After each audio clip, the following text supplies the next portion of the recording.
Okay, so we will continue on in our section on object-oriented programming. Okay, I guess before I go on, let me just say I'm going to cancel Wednesday's class. All right, so we got Thanksgiving this week, so no class on Wednesday. So we'll meet today, and then we'll meet 1 week from today. All right. So yeah, question. Also, I just wanted to request if if the homework can be next week Wednesday, so next week Monday. I feel like having it right after break. All right, sure, we can do that. No problem. Okay. So and then I'm also I'm gonna post homework 5. Okay. So homework 5 is gonna come up, and I know homework 4 is still going on and whatnot. But yeah, I'll extend the deadline to be Wednesday instead, so you can just enjoy your Thanksgiving weekend. And homework 5 will have a lot of kind of this object-oriented stuff going on. The last problem in homework 5 is related to poker, and it's a challenge. So but we've been doing a lot of stuff with like hands and cards and things like that. So I think it's good. All right, I think it's good. But yeah, you know what? The point of the homework is to give you guys a place to practice and exercise and put into the practice the things we're covering in class. Okay. I'm not going to assign any more data camp stuff, but you do have access to the premium data camp material, which if you've got the time, I think it's time well invested. All right. And you know, data camp, the courses on data camp, they're good introductions, but don't expect to just like go through data camp and then expect to be an expert or something, right? It's kind of like, you know, like Duolingo. It's a great app, but you can't just go through Duolingo and expect to be fluent, right? It's great to kind of introduce you to these things, but really to become fluent in a language, whether it's a foreign language or whether it's a programming language, you have to kind of use it yourself. You have to use it yourself. So you got to go beyond whatever data camp does. You got to go beyond what I teach you in the class, okay? If this is your only exposure to Python, like, it's not going to be enough, okay? So you got to start using it. And truly, like, a very common experience is a student gets an internship somewhere, and then they have to use it as part of their internship, and that's when you become fluent and you become true, like, I don't know if expert's the right word, but you become, you know, good with the language and comfortable. All right. Okay. All right. So let's continue talking about our object-oriented stuff.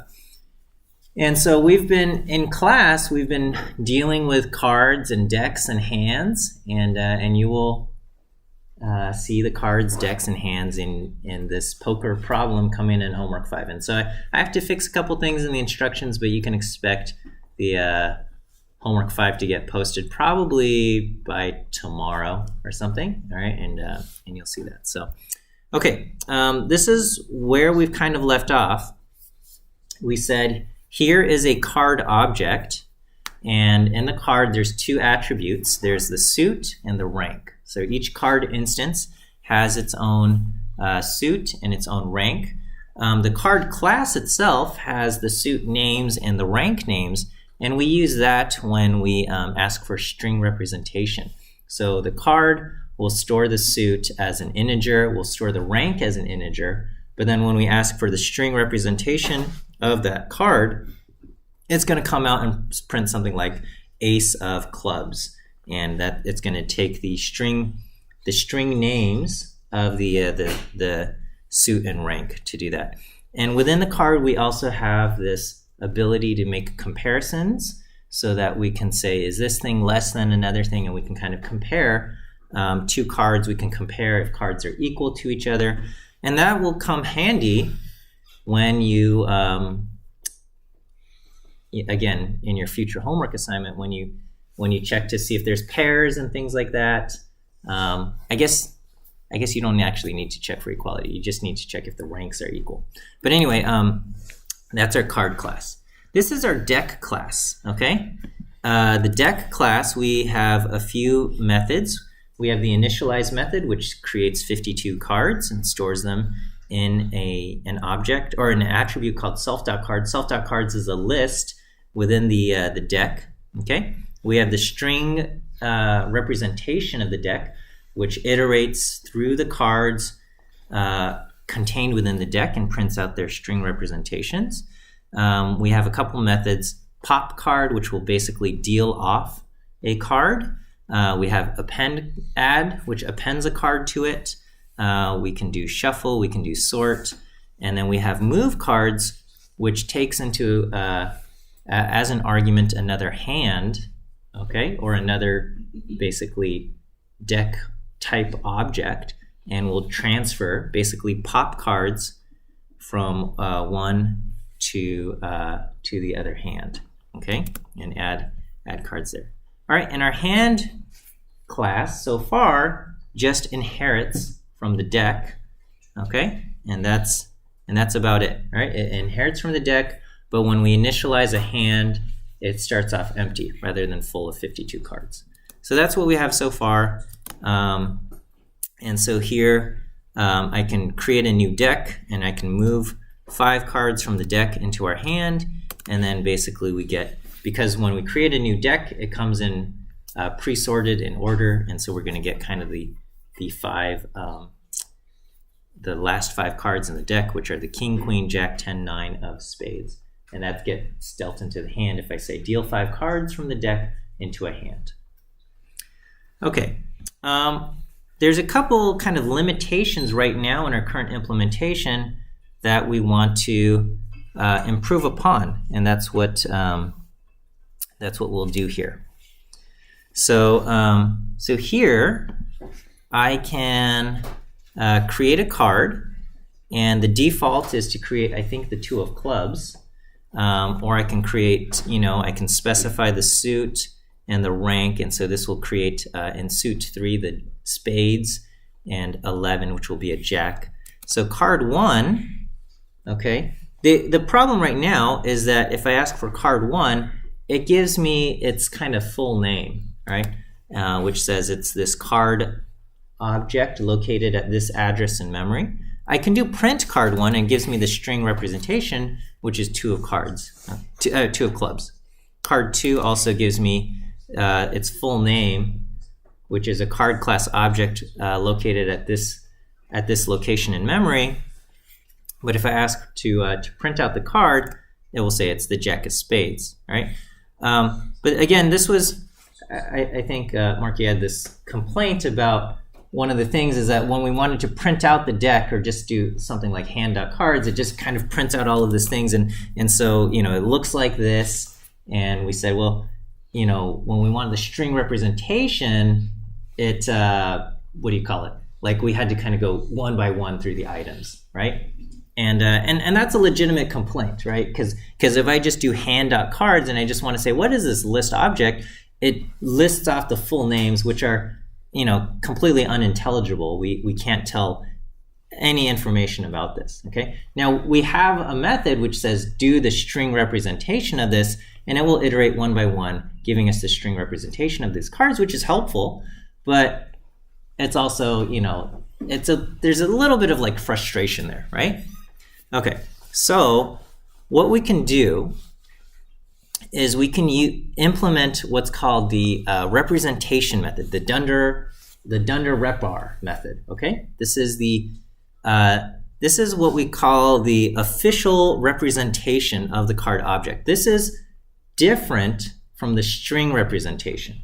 So the official representation, the convention is, and again, this is not like it's a method.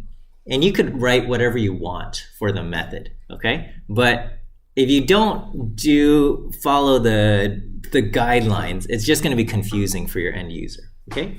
So what the representation method should produce is basically the Python command that you would use to create this object, Okay, so you think about, all right, if I wanted to create, say, the Jack of Spades, okay, what is the command that I would type into Python to create the Jack of Spades?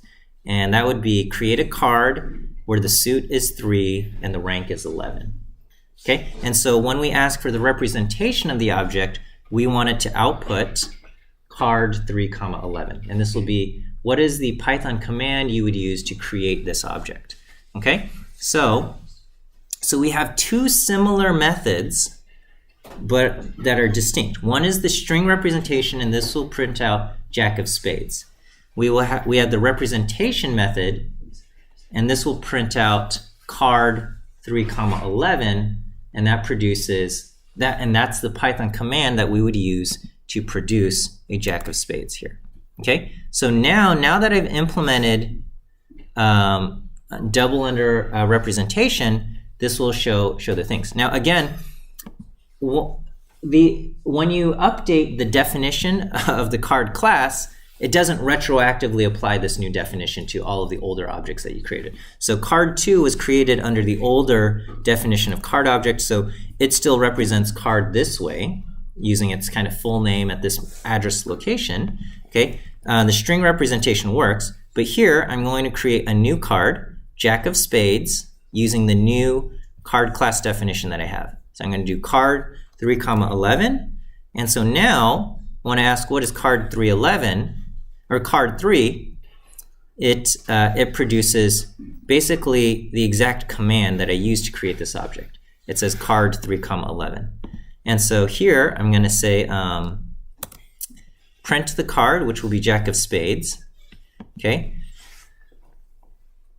What do you think? Do you think this will work? Is card 3 equal to card 2? Is that going to be true or false? What do you guys think? This is a test for equality. We're not asking, is it the same object? We're asking for, are these things equal?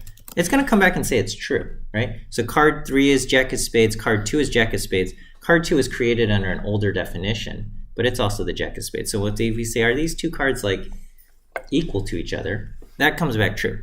Let me go ahead and redefine our deck class to use the new card definition. Okay, and I'm going to create a new hand. And now I'm going to print my hand. So I've created a new deck. I've moved 5 cards. And so if I print my hand, it goes through and it prints off every card in my hand. King of Spades, Queen of Spades, Jack of Spades, so on and so forth. Okay. But now this part, so remember under the old definition when we asked for what is that list, hand.cards, it came out looking like this, which is completely uninterpretable for a human. But now if I ask what is hand.cards, it gives me a list using the card representation method. And so it'll say this is card 313, card 312, card 311, card 310, and card 39. This is not as easily read as, say, King of Spades, Queen of Spades, Jack of Spades, 10 of Spades, 9 of Spades. However, it is certainly more readable than this old version, which just gives us basically card object at this memory location. So, here we have to kind of pause and think like, okay, 313, that's King of Spades, but it basically represents like what are the card objects that exist at these locations. So that is the dunder rep r method, right? So dunder rep r, again, very similar to dunder string method, but the dunder representation method gives us basically the, outputs the string, or should output the string that tells us, what is the Python command that we would use to produce this card object, okay? And again, it's just a method. It's a function. You could write whatever you want, but it would be very frustrating to your end user if you don't follow these conventions here. Okay, let me go ahead and give you your first view quiz answer for today, which will be the letter A. Letter A is your first view quiz answer. So what is this?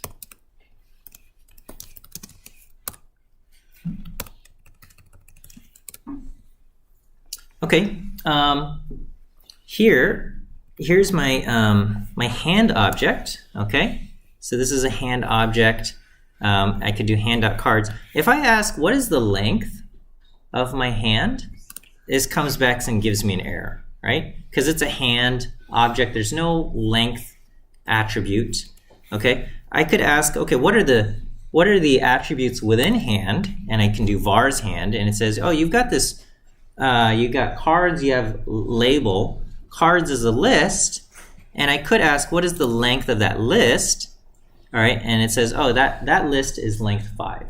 Okay, and again, this again shows our using our representation method.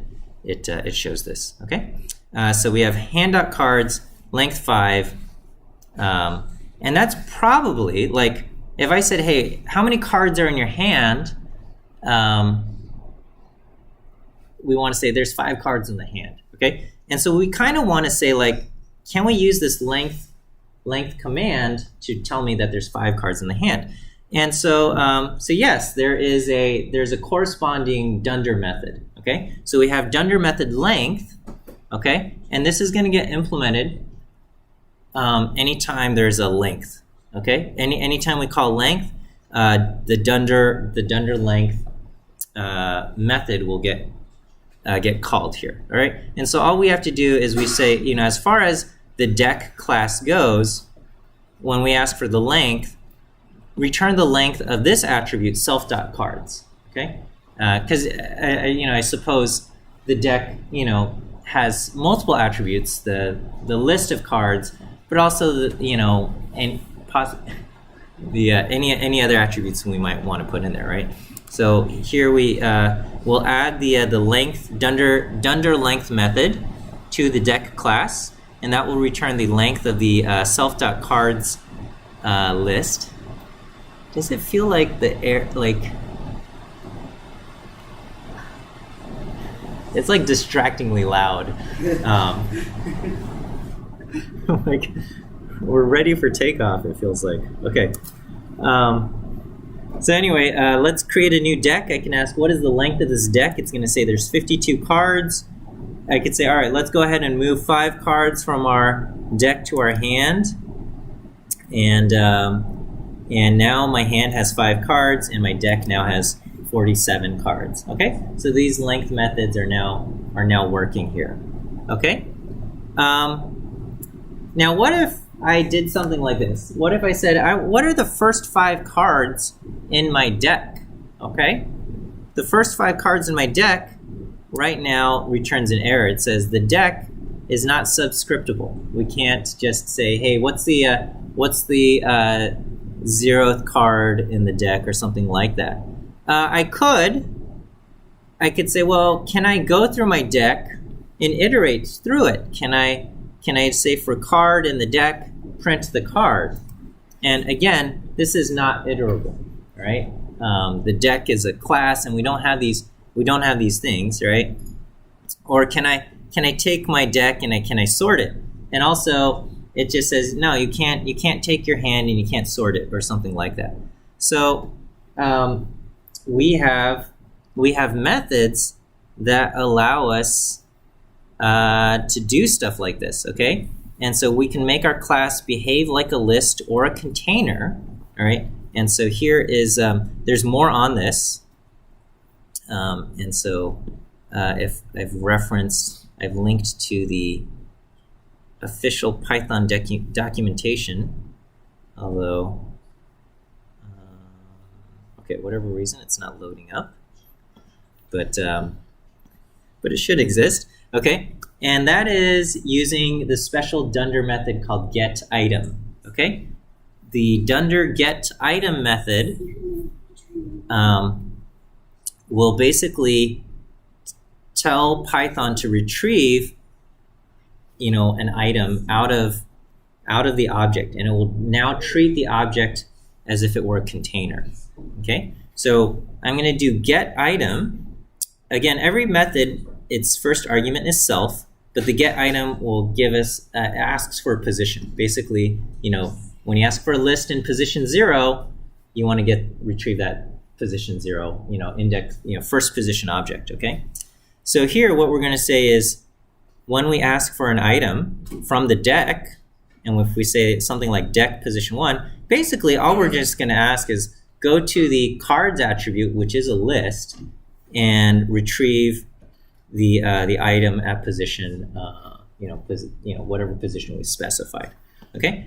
And that's it, okay? So because self.cards is an attribute that is a list, and it behaves like a list, and so we can have this deck kind of start to behave like a container, much like anything else. So I'm going to redefine my class definition now with all of these methods, right? We have the length dunder method, and we have the get item dunder method in here. Okay, so here I'm going to create a deck, and this is all 52 cards in the deck. I'm going to print out the entire deck, and I can now ask, okay, what are the first 8 cards in the deck? And just by using that dunder get item method, special method here, a bunch of these handy Python features work, right? So we can now slice it. I can say, give me the first 8 cards, and it will do, it gives me the first 8 cards here, right? And again, because we have the card representation, it gives me the card representation here. We can iterate through it, okay? So I can say for item in deck 0 through 8, print out the item, all right? And that will give me the string representation here.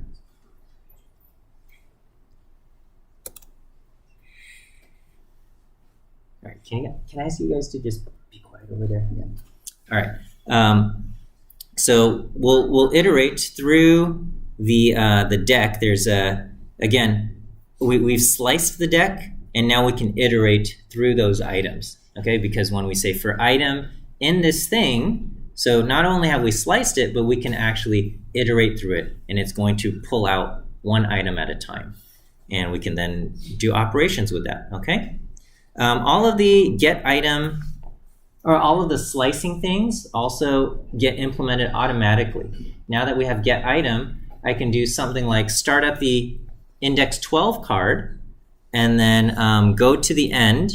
So right, with slicing, you have start, stop, start, colon, stop, colon, step size. So if I do start at the 12th item, go all the way to the end, I specify nothing for the stop, and I put another colon, and I'll say step size 13, it's going to pick every 13th card. So what's that going to do? It's going to give me basically the king of clubs, and then it goes 13 cards later. Again, remember, 52 cards are arranged by suits, and so start at the king, then go 13 cards later, it'll give us the king of diamonds, and then the king of hearts, and then the king of spades. And again, right now it just gives us the card representation of the thing.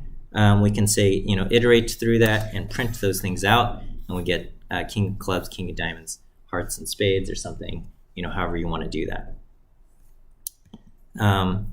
Here I'll redefine my hand using the new deck class. So anytime you redefine a class and you have kind of these dependencies, like the hand depends on the deck class, you have to redefine the hand class to inherit from the new deck class definition.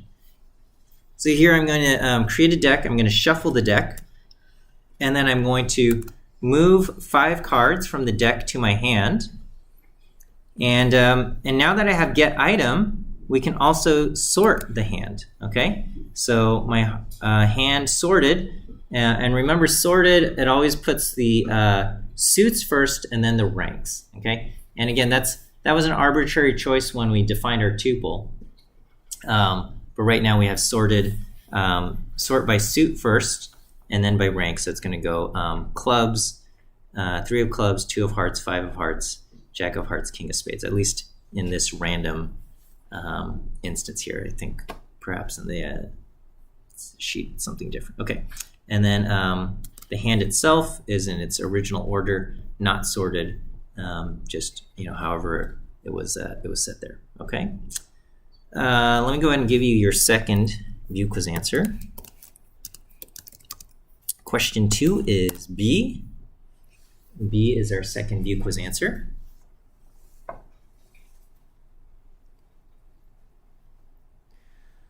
All right, we will go ahead and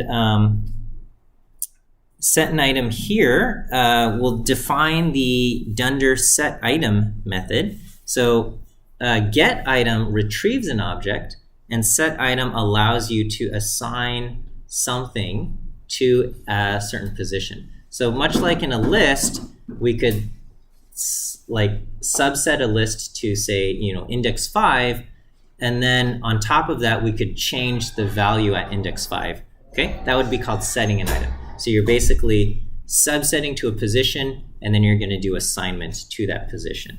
So, so that's what set item does. So set item requires 2 arguments. What position do you want to put it in? And what is the value that you want to assign to that position? So those arguments are the key for what position you want to go, and then the value is what value gets assigned. And so as far as this goes is, we want to take some value and we want to assign it to the position, the Keith position in the self.cards list.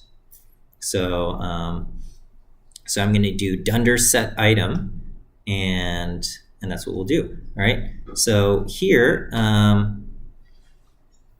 Dunder self item will take the key and the value and do this. Now we used to have this thing called shuffle self, and this will do. And what we did is we called random.shuffle on self.cards. Now technically, once we have the set item, we don't need to have this shuffle, because random.shuffle is, as far as Python goes, uses the Dunder set item method. So when you did random shuffle on a list, it basically takes the set item method within list to kind of rearrange all of these things. So with set item method, we don't have to do random.shuffle. We could just use the shuffle function directly. So, we used to kind of shuffle the deck, we would do deck.shuffle, okay? But we no longer have to do that. So I can just kind of delete this method. So here's my deck, okay? Here's this, and what I can do is I can call shuffle directly on the deck instead of calling deck.shuffle. And so if I do that, it shuffles up the deck, okay? And then we can also do something like, deck. I can take my deck position 0, and it's currently card 1-9, and I could change that, and I could say, give me card 2-9, okay? And if I do that, now deck position 0 is going to be cards 2-9, and I can say print. Take the deck, and let's get the first 4 cards, okay? And it gives me that. Or I can say for card in deck 0 through 4.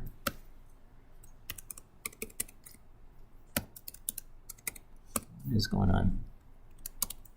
Print card. Okay, and so I've kind of changed it on the fly here, and I could change it back. I don't remember what it used to be.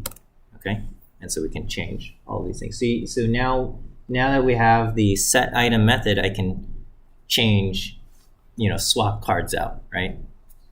Create cards, put them in there, and it will work. Okay. Now I think I can even do like illegal stuff, right? And just put in like the number 19 here, okay? And there you go. Now we have the integer 19 mixed in this deck of cards. So, I don't have any kind of fail safes that says, make sure the value that's being assigned is a card class object, right? We could do that. We can say if what is it? Oh gosh. Python check inheritance.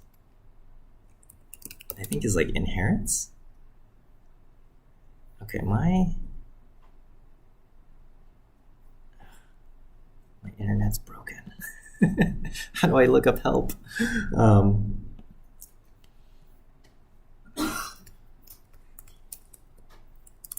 me just see.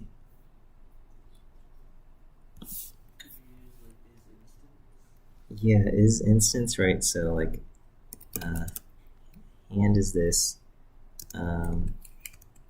What is it? Is instance hand. No, hand. Oh my gosh. Let's see, hand is instance deck. Is that right? No. Maybe it's just a function.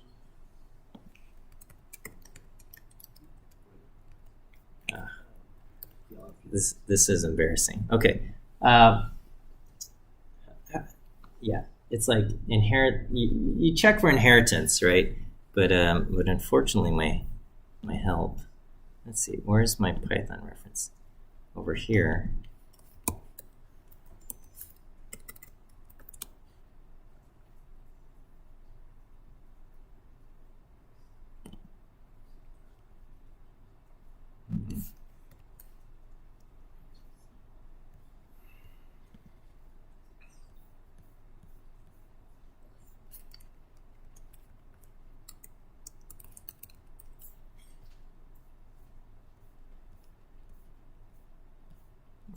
Okay, well, instance creates a new instance, and I just want to check.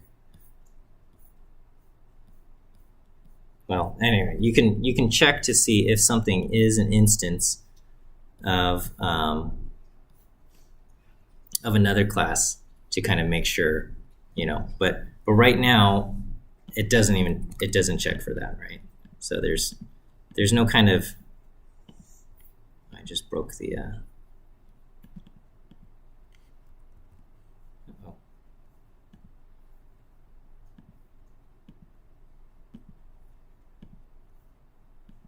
Shoot.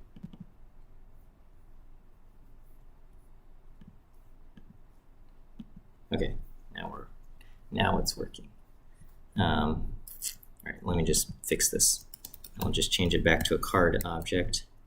I don't remember what it was.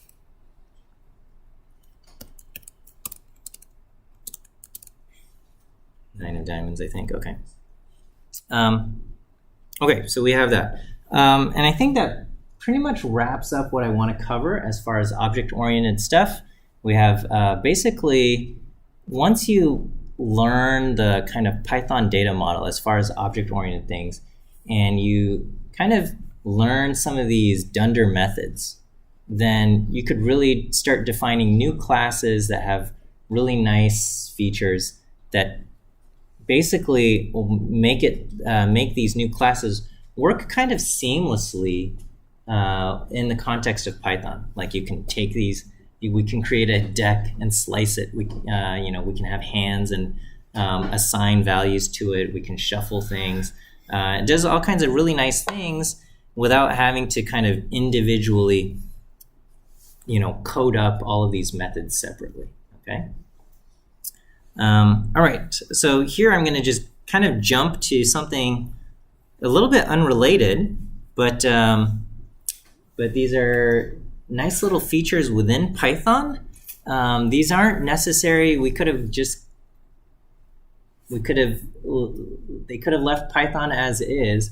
But again, Python is really designed around like making your task of writing code kind of as smooth and simple as possible, trying to make it nice and readable. It gives up certain features like, as far as speed and computation, it's not the fastest, right? If like speed is the most important thing, you'd probably use C++ or something that's a little bit more computational. But, if you've taken Pick 10A, you know that there's a lot more like headaches involved with C++ programming, right? You got to kind of think about these things. You can't change types on the fly. But anyway, here's an example of something where Python does something nice and quick for you. We've got conditional expressions, and we can do something like, okay, here's a negative number, and maybe we want to calculate the log of some number here, okay? And obviously you can only calculate the log of a number if it's not non-negative, okay? And 0 is going to give us negative infinity, and anything negative is going to give us, the log doesn't exist for that, right? So here, you could write a conditional expression. We can say if x is greater than 0, then go ahead and calculate the log of it. Otherwise, give me not a number, okay? And then what is that, right? And so here we're going to say, okay, y is not a number here.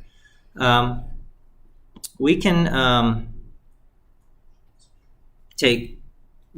do this more concisely using a conditional expression. So you just say, hey, y is equal to math.log x, right? But then you just kind of tack on this conditional expression. If x is greater than 0, otherwise return nan, okay? And it works, right? Wait, did something? Oh, okay. So here, log of e is 1.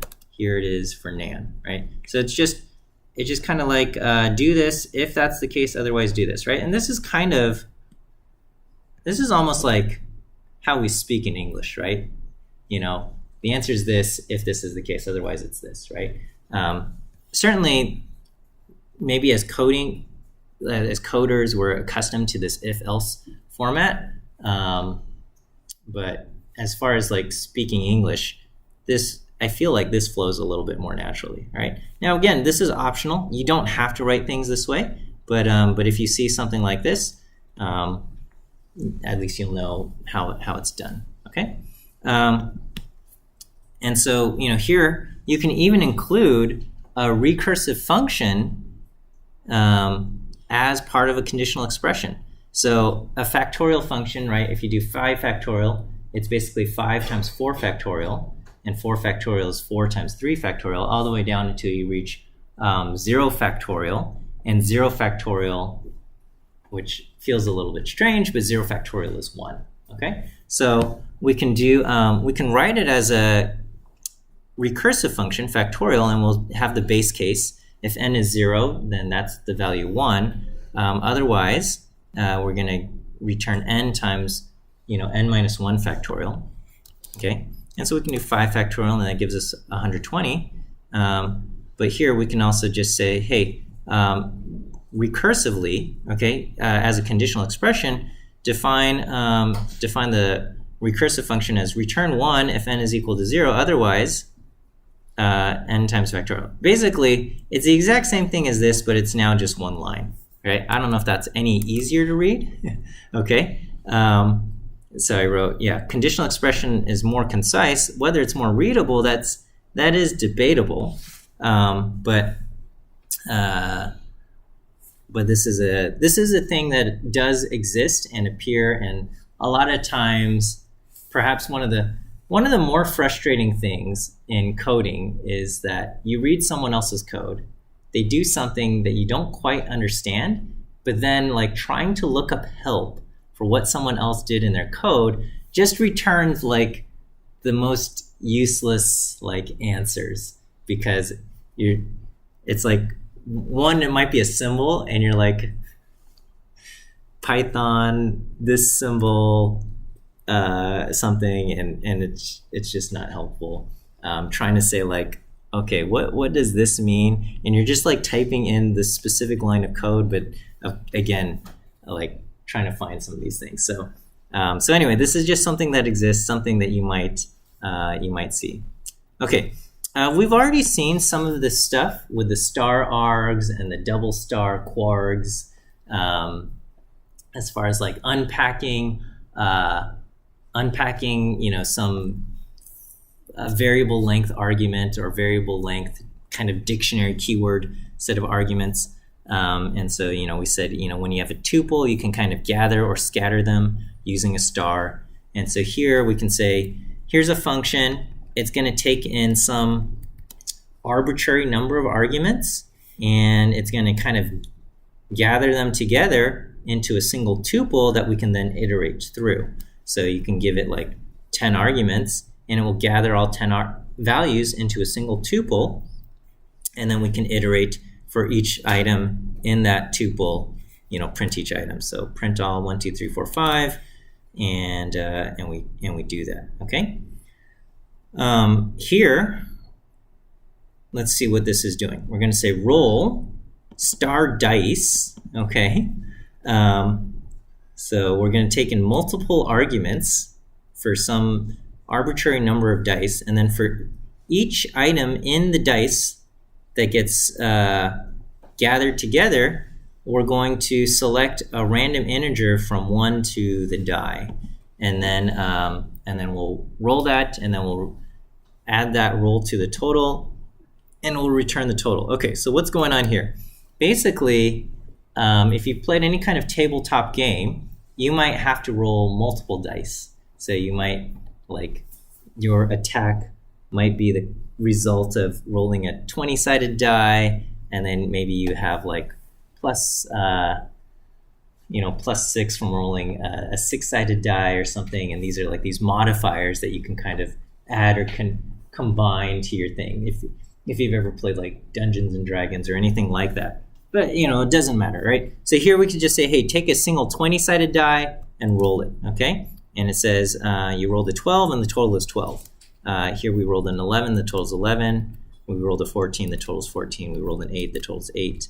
A natural 1, so we failed, an 18 or something like that. Okay, here I'm going to give it 6, 6, 20. So this is the idea of rolling 2 6-sided dice and a 20-sided die. And so the individual dies are 6, 1, and 11, and so the total there is 18.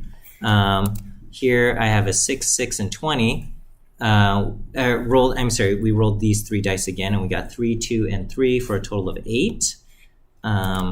Here we got 3, 4, and 13 for a total of 20, and so on and so forth. And so this basically takes into, as its arguments, basically how many sided dice are you going to throw together, and then you roll them. Okay, so 6, 6, 20, 20. We get we rolled a 6, a 5, a 9, and a 17 for a total of 37, or something like that. Okay, so that's a function where we can take into account variable number of arguments. The same kind of thing can happen with keyword arguments. All right, and so the convention here, and again, here I've done star args is kind of the conventional way, but you could give it any kind of name you want. And then if you have kind of keyword arguments, the convention is to do star quargs, quargs being keyword arguments. And so the quargs that come in basically come in as a dictionary. And so when you ask for the items in the dictionary, they're these tuples of length 2, and those tuples get unpacked into, by default, key and value. Okay, so here we're going to unpack key and value into this tuple key and value, and then we're going to say key and value. So here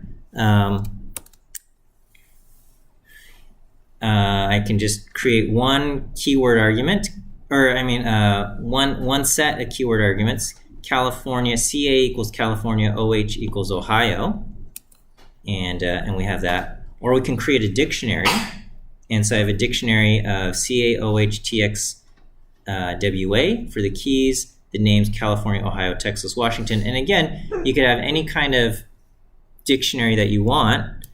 So here I zip these two lists together into a dictionary that looks like this, and then I can call print contents here. You've got to, because the dictionary is one argument, you have to scatter that dictionary. So if I call print contents on D here, it doesn't like that because we're just passing it one dictionary here, right?